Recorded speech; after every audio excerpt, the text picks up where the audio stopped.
Welcome to another episode of Insights from the Trenches, a series dedicated to helping ADHD couples thrive by empowering couples with insights from ADHD experts and ADHD peers. I'm Alice, your host. Today, I'm joined by Stephanie Berman, a money coach who helps ADHD individuals and couples take control of their finances and pay off debt. As an autistic ADHD partner married to another ADHD partner for 18 years, she understands the unique financial challenges neurodiverse couples face. So grab a cup of coffee and let's thrive together. All right, Stephanie, thank you for joining us today. Could you please introduce yourself and your ADHD journey? Sure. I'm very happy to be here today, Alice. So thank you for having me. I was diagnosed with ADHD and autism in July of 2022. So fairly recently to when we're recording this. I've been married to my husband for almost 18 years, and he is also on the neurodivergent spectrum. And he also didn't get his diagnosis until 2022. So we spent 15 years being married and not knowing why the typical marriage advice didn't work for us. The typical gender roles didn't work for us. And on top of that, I've dealt with chronic pain for the vast majority of our marriage. And so even just with that little piece, the gender roles start going out the window, but with neurodivergence, my brain just overheats when it has to think about making decisions about food. And so my husband has to end up taking on a lot of that. And that's a gender role right there. He's the one who ends up doing a lot of the cooking. I do some of the cleaning as I have the ability and energy to do that.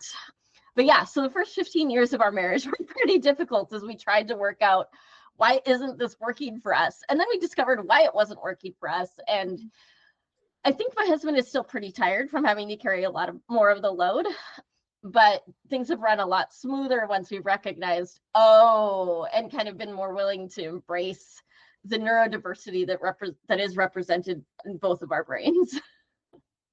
That's great to hear. So tell me a little bit more about what do you do for a living? So I am a money coach for people with ADHD and or autism.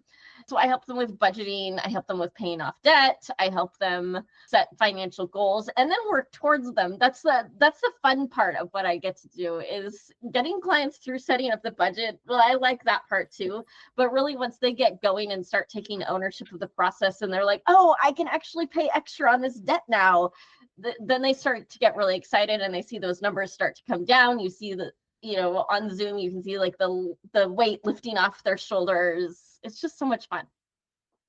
Got it. So what inspired you to be a money coach? I think it's my autism side. I've always been good at budgeting. And in 2018, I discovered I could make it a career. So I started down that path. And in 2022, I looked at my client list one day and discovered that all of the clients that I enjoyed working with the most were either self-diagnosed or actually diagnosed ADHD or autism. I realized I had been working with mostly neurodivergent clients. Going and getting my diagnosis, I want to make sure that people know that I also struggle with this. Wow. Yeah. But that's a good thing because you have figured out how to manage money and then you're helping other people to do that. Tell me a little bit about financial management. Why is it so challenging? And especially, why is it so challenging for ADHD individuals and couples? Yeah, so it's really challenging for people with ADHD because of their, more specifically, like the executive dysfunction issues that we have a lot of the times, whether that's time blindness, whether that's task initiation, whether that's being able to, I won't say predict the future, but think about long-term planning. All of those pieces are necessary for successful budgeting. And so a neurodivergent who does struggle with those things is probably going to have a little bit more difficulty learning how to budget than the average person might. Thanks for sharing that is executive dysfunction that is causing challenges in terms of planning and being able to be interested in planning for the future. Yeah. So that's important to know. What are some of the ADHD friendly strategies for creating and sticking with a budget as a couple? I use the app called You Need a Budget with all of my clients. I think that is the best tool I've come across for neurodivergent brains because it's very customizable to how you want to keep track of your finances, like how granular you want to be or how broad you want to be. I have clients who have like 8 different categories, and I have clients who have like 70 different categories. So you really get to pick and choose, well, how much information do I want? And you can change that at any given time.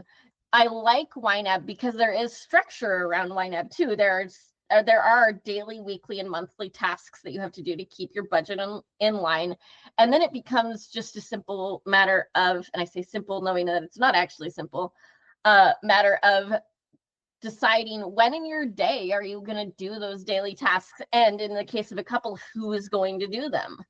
So I usually encourage in any couple, whoever is more into the numbers should be doing those daily tasks. But then on a weekly and monthly basis, you should be, sitting down together or at least communicating together.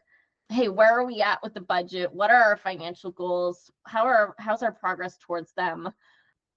But yeah, so as far as ADHD friendly, I would say YNAB is definitely right up there. It's youneedabudget.com. Then from there, it's really kind of personal preference and whatever works for you. If it's better for you to input all your transactions by hand, you can do that. If it's better for you to link all your accounts and have all the transactions come in automatically, you can do that.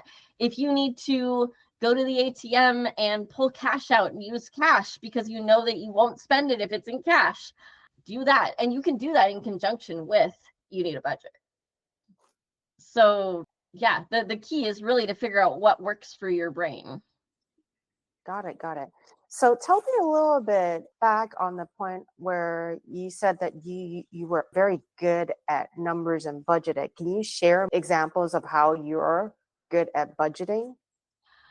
So I always ran like a spreadsheet in college. I would literally sit down in the lounge with my laptop and update my numbers. My husband saw that. We were even together at the time. And so when we were early in our marriage, people would ask him, so why'd you marry Stephanie? And he'd be like, because she's good at budgeting. And so like really what budgeting boils down to is income minus your expenses has to equal 0. If you get a negative number, that means you're overspending your income. And if you get a positive number, that means that you might not be covering the things that you should be covering, like thinking about those eventual irregular expenses like car maintenance, home maintenance, vet bills, tuition fees, whatever those things are for you in your household that you're not paying on a monthly basis, you should be saving for them on a monthly basis. Got it. That makes a lot of sense. So I'm glad that you guys found each other, leveraging your strength. He's good at prepping for food and making meals, and you're very good at budgeting and keeping you guys in the positive. Yeah. So this is great. Let's go back and talk about how can couples work together to balance impulsive spending tendencies with financial goals, because all of us have impulsive spending tendencies. Yeah. You see something that's very nice, you want to buy it, Amazon.com. It's a really hard one to get rid of because I can get it next day. So how do you work with couples to overcome those impulsive spending habits? Yeah. So the biggest one is the accountability within the couple is don't shame your partner for their impulsive spending habits. Figure out a way that you can support them to be successful. And one of the big ways that shows up in our relationship is during COVID. We figured I was probably a little bit more susceptible, which is true. I've had COVID a couple times, whereas my husband's only had it once. And so he did all of the grocery shopping. Like I can follow lists and stuff, but when I go to the grocery store, we always end up with extra things in our cart that we weren't planning on getting. So make a list if you're going grocery shopping, especially if you're the impulsive shopper. But if this is a couple and they are willing to support each other, which they should be, then the spouse who doesn't deal with impulse shopping should be the one going into that store. If something needs to be picked up at Target and one spouse doesn't deal with impulse issues in Target, send that spouse in to get whatever it is. So it's still like the impulsive shopper spouse could still place the curbside pickup order. The non-impulsive spouse could double check, is this just the things we need? Is there anything that I need to pull out of this before we hit pay? And then the non-impulsive spouse goes and picks it up. Accountability buddies is another one. Is maybe the spouse isn't available to go to the store with the impulsive shopper who has to go to the store. So the impulsive shopper could call a friend and be like, hey, I need you to come with me to Target. And then sometimes it just comes down to figuring out your goals first can be really helpful. And not just your goals, but your goals together as a couple. And then setting up a plan to work towards those goals, and then keeping those goals in mind when you're going into a store. One of my clients who's really struggled with impulse shopping and realizing that she has struggled with impulse shopping has just been like, she's been in some stores and she's just been getting better at self-control and saying to herself, do I really need this? Do I actually really need this? And she's been getting better at just telling herself, no, actually, we don't actually really need that. So put it back or don't pick it up at all. And she's been doing pretty good at that, actually. Yeah, no, you gave some really good tips on how to make sure that one partner is being supportive and not say anything negative when impulsive spending happens, because encouragement is really needed and like with someone that has ADHD. Yeah, for but sure. I think at the end of the day, really good to hear some of the strategies that you talk about. The Target one, where if you know that person does have impulsive spending, do the shopping on a shopping cart online and then go and do curbside pickup. That is a really great idea. So fantastic advice there. We talked about managing budget. We talked about impulsive spending. You also share some tools about how they can manage their budgets. Let's talk about debt management, because everybody has some debt. So what are some of the ADHD friendly tips for prioritizing and paying off debt? First, you want to make sure that you have a healthy savings, whether that's in the form of a lump sum emergency fund or saving up for the things that would be paid for by an emergency fund. Because honestly, the longer you budget, the more emergencies just become, oh, I forgot to budget for that, and I probably should have been. For example, one that people might forget to add to their budget at first is car maintenance. You know, that might not be top of mind, but then they have a car issue and it's like, oh, I own a car, I should probably be saving for car maintenance. Same with vet bills. So we were talking about the emergency fund first, and then prioritizing paying off debt. So with the ADHD need for dopamine, once you get that emergency fund in place, then you turn your attention to the paying off debt.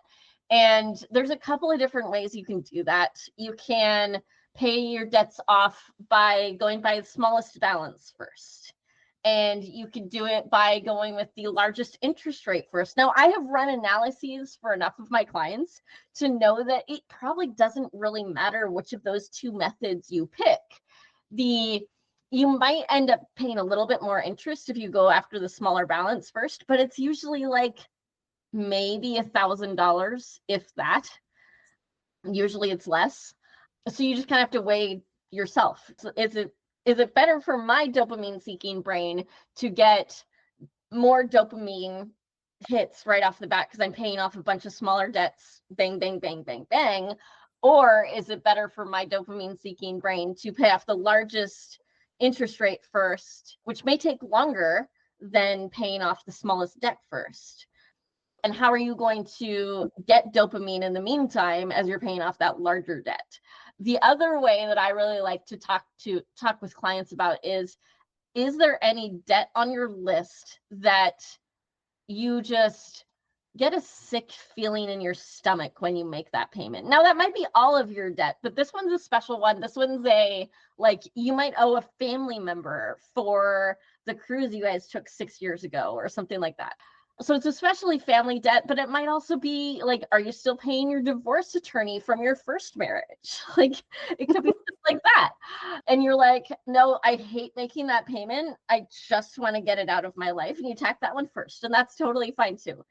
The key is to, when you pay off a debt, no matter which method you choose, take the minimum payment that you were paying on that debt and roll it into the minimum payment on the next debt you're going to tackle, so that you kind of add the two together, payment A, payment B together, and pay that each month. And then if you run into a case where you use your emergency fund, you pay the minimum payment on the debt you're working on and put the extra towards the emergency fund and fill it back up. That makes a lot of sense, so that you're not finish paying off one debt and then use it to spend it. You Right. want to put it into your purpose, the same purpose, which is really to pay off another debt, so Yeah. that you can get a bigger effect on Yeah. and managing your debt and paying down that debt. Yeah, That's a but great piece of advice. yeah, I'll give you a little bit of a secret here. Is it's totally okay to take that minimum payment off from the debt you just paid off for a month or two and go do something to celebrate the fact that you paid off that debt, and then roll it into the next debt. Whether that's, maybe you just paid off a credit card that had a balance of $300, your minimum payment was $25. Okay, well, maybe that's enough to go to the movies on the $5 ticket night or whatever. Maybe you splurge on the swirl cones or something, soft serve cones. But the thing is to do something to say, hey, we did just accomplish this. You have to mark it somehow. Makes sense. Definitely. Celebrating your wins are good for dopamine. Yes. So you want to be able to celebrate that. That makes a lot of sense. Let's talk about how can couples avoid the shame and blame cycle that sometimes comes with financial struggles, right? Especially when you have ADHD symptoms as forgetfulness or impulsive play as a role. Yeah. My biggest piece of, I don't even want to call it advice, but maybe wisdom. Let's go with wisdom. The biggest piece of wisdom I can say is you have to see each other as your teammate. You're on the same team, pursuing the same goals. If you're not feeling like you're on the same team and you're pursuing the same goals, then you may need to focus on seeing a marriage counselor first. I'll just be blunt and say you might need a third party to help you overcome some of those hurdles. If the neurotypical spouse, for example, hasn't learned to appreciate the fun, spontaneous side of their ADHD spouse, and they're struggling with their attitude towards the impulsivity of their ADHD spouse, they may need to talk to a third party who understands ADHD about how they can better support their spouse. If you're in a double neurodivergent home and your neurodivergent tendencies are at odds with each other, mine and my husband's were for a long time, you have to just start opening your mouth and communicating.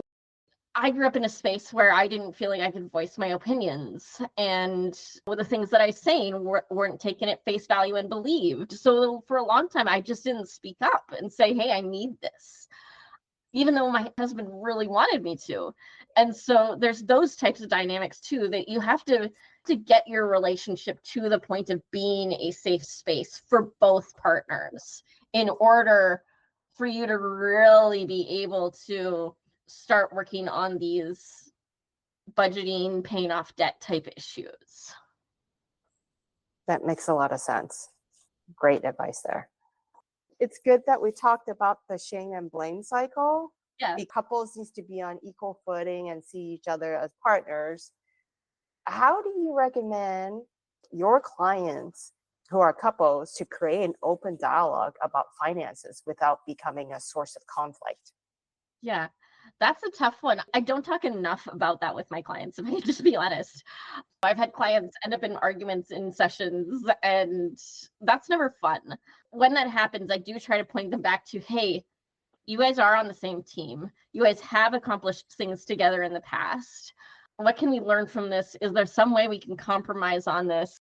This is top of mind because I'm seeing a couple tonight whose their last session was a very rough session. I've been working with them for like 3 years and they're still having troubles with this communication piece. But I would say if you are concerned about whether or not you can discuss finances with your spouse, that's the time to bring in a neutral third party who knows how to counsel in those types of situations.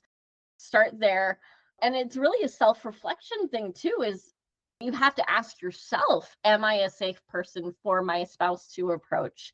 And are there certain areas that I don't feel comfortable talking with my spouse? Like, again, in my situation, my husband having to be sort of not in a physical caretaker role, but as far as doing daily living stuff for me, like I've been able to take care of myself, but he's been having to shoulder a lot of the other like emotional issues that happen with having a spouse with chronic pain. And he tried to talk to me about them. And I'm like, I'm sorry, this is not working for me. I can't hear you tell me how much work I'm putting on you because I'm not feeling well. So you have to go find somebody else to talk through that with, because I'm not in a place to take on those things that are putting more weight on you. I can rework the budget to see if we can figure out more ways to get you help. So we've added more on fast food each month than we're comfortable with, but we're comfortable with it because of our situation. It all goes back to that neutral third party, working through your own issues. And if you've both done that and both agreed, yeah, we are a team, then you should be able to sit down and have some of these conversations. You'll still experience some difficulties if you don't have the similar goals. And so I would go back to when I was saying that, oh, the person who loves numbers should be the one doing the budget. And I would caution them to say, hey, if you are designing the budget on your own for a coupled household, you need to make sure that you are taking your spouse's needs and desires into account. So again, this couple I'm going to see tonight, the husband would really love to go to more concerts. And so I was like, as their money coach, I spoke into the situation. I'm like, you need to add a concert tickets line to your budget so that you can buy tickets when you have the urge. You know, if your favorite band is coming through town and you want to see them, you've got to have the money available. And that would apply again to a situation where one spouse is the one kind of designing the budget. They've got to keep their other spouse and their needs and desires in mind. And then as far as goals, whether it's paying down debt, whether it's building a fence around the house, you've got to consider what those goals mean to each other. So like the one spouse, again, this couple from tonight, would really feel better if they were a month ahead. So they were living on February's income for March, paying March's expenses with February's income. And the other spouse is like, no, I work from home. We have a dog. We have no fence around our backyard. I need that fence to make my life easier because I can't get up every time he rings the bell. I need somewhere I can like put him outside for a couple of hours. So they had to kind of work through, well, which one are we going to focus on? And which one is more important? And not necessarily even more important. That's kind of a bad way to say it, but which one has the most immediate impact? And so they realized, well, yes, one spouse would feel more comfortable if they got a month ahead. They're going to have to save for they're going to have to get a month ahead and then save for the fence before they get the fence. But if they put the fence first, all they have to do is save for the fence, then they get the fence. That spouse feels better. The dog is dealt with, then they can get a month ahead. So thanks for sharing that. I especially like the part that you talk about how you communicate back to your spouse on his emotional needs where you cannot handle it and he needs to find a third party. This is really open and straightforward communications that means that you guys really talk about everything. Yeah. I have to ask, how did you guys get there? Because for a lot of spouses or partners, they might not be comfortable with sharing this straightforward, but it's really important and not get the other partner hurt. How did you guys come to the space to be able to be so open and honest with each other? I think it was My husband literally came to me one day and said, I need you to speak up when you want something or you need something. And I'm like, okay, then I will.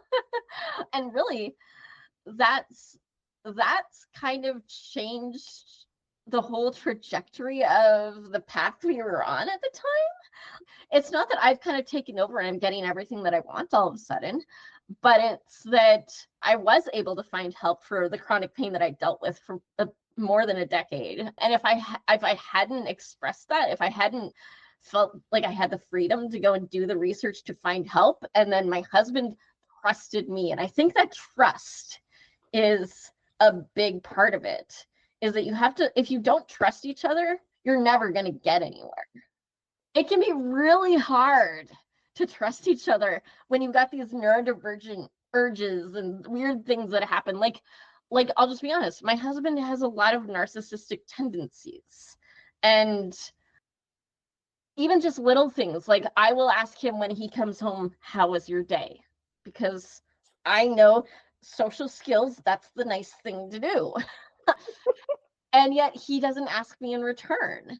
And so sometimes I have to go to him and be like, are you going to ask me how my day was? And I know for a while he actually had a notification on his phone that was geofenced around the house that would pop up when he came home that would say, ask Stephanie how her day was. And so again, this goes back to figuring out how your brain works and what you need to be successful as a spouse, as a couple, whatever that is don't be afraid to use the reminders on your phone to tell you to do stuff that you should do to be a decent human. So, whether that's, I need a reminder to go categorize my expenses and you need a budget. That's totally fine. You need a reminder to ask your spouse how they slept in the morning. Do that. And so that's a lot of what it was. My husband actually read a book a number of years ago. It's called, it's yellow. I can picture it. I want to call it The Journal of Best Practices. I think the author's last name is Finch. And it was all about this neurodivergent husband training himself to be a better husband. And so my husband read the book and he started doing a lot of the things that guy had done. And that really helped to start to turn our relationship around. I wouldn't say it was bad beforehand, but my husband has a note on his phone with all of my orders at the various restaurants that we would go to, especially fast food ones where he might stop on his way home from work. And so he knows basically what I would want at any restaurant he's going to stop at. And so it's just little things like that where he's built the trust so that we can have these more complicated conversations about, are we going to pay down our mortgage, or are we going to save to move to a different country? We can have those difficult conversations now without it being like an earth-shattering thing. No, that's great to hear. Let's go back into the communications and accountabilities. Can you share some creative ways where ADHD couples can stay accountable to the financial goals together? Ooh, I would say the biggest one there is to sit down together and look at the budget. Again, that's probably where my Wednesday night couple is struggling the most, because they don't have a lot of time together where they can have a focused budget meeting. Let's look at the budget. Let's look at the things that are coming up this week. Let's look at the money we have available. Do we need to move any money between categories? That budget really provides a lot of accountability, because if you overspend, especially in YNAB, it will turn red and be like, you overspent this category and you need to cover it right now. And it's great, because then spouses don't need to nag each other, because both spouses can see, one of us overspent that category and we just need to cover it, and so be it. So yeah, the one spouse who didn't do the overspending might be upset, but at the same time, it's like, then you have a conversation of, okay, what caused the overspending? And is there a way to combat that trigger in the future? Which again goes back to, online carts, Amazon online carts. You put the stuff in your cart and you wait 24 hours. And if you still want it in 24 hours, go for it. If you don't want it in 24 hours, empty your cart. That's great advice. And let me ask one more thing. Are there any specific financial conversations you think ADHD couples should prioritize when they have financial conversations? Having a strategy to deal with impulse spending is so important. And I've kind of picked bits and pieces all through this conversation. But I would say, the biggest one is if you know that one of you really struggles with Target or Home Goods or At Home or whatever other stores you can think of. Maybe for somebody it's Best Buy. Maybe Best Buy is super tempting. But have those conversations and say, hey, spouse A really struggles in this store. Can spouse B take over the shopping for that store? Maybe it's the grocery store like me. I'll throw whatever chocolate I walk past in our cart. And I know I shouldn't, but I do it anyway. Potato chips, yep, there you go. And so for us, it does work for my husband to do that grocery shopping. And it's something that he's willing to do. He grew up grocery shopping with his mom, whereas I didn't really grow up grocery shopping with my mom because she did it while we were in school and my husband was homeschooled. So figuring out your strengths and how your strengths can complement the weaknesses of your spouse is probably the best financial conversation that you can have. And it's not even necessarily a financial conversation, but I would say, yeah, start there. Start with the strengths and weaknesses, how you guys can complement each other to kind of keep that impulse spending in check just with natural boundaries. Got it. That's great. In terms of resources and tools, you already recommended an app for us so that they can use it. You're offer some couple of tips, either spend it in cash or have some type of alert to share it, like to show that you are in the red or you overspend, which is great. Can you recommend some physical system, and do they work better for your ADHD clients compared to digital tools? My clients use strictly digital tools because that's easier for my brain. And I make that very clear and upfront in a consultation that, hey, we're going to use this app because it's so customizable.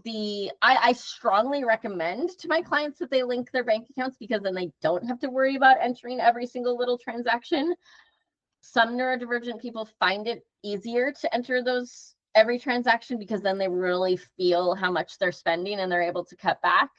But you can do that too in YNAB. So I would say if physical things, like if actual cold hard cash envelopes work for you, great, do that.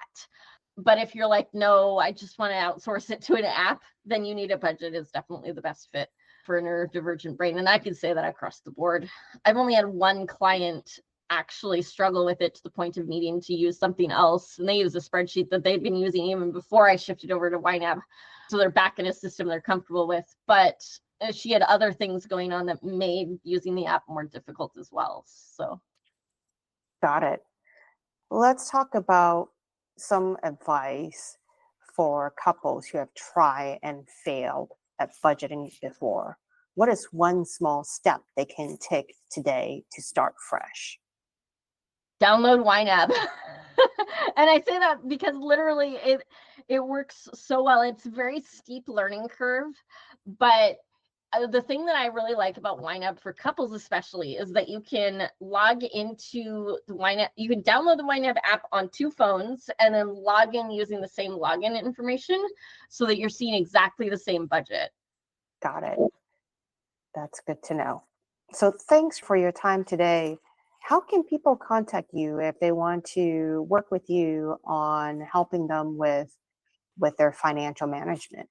Yeah, so the best way to reach out to me is through my website, which is really simple. It's just bermanbudgeting.com. You can also now reach me through bermanmoneycoaching.com. We just recently purchased that domain. So reach out to me that way. And you can also find me on Instagram. My Instagram is Your Neurodivergent Money Coach. Fantastic. Thank you, Stephanie. You're welcome.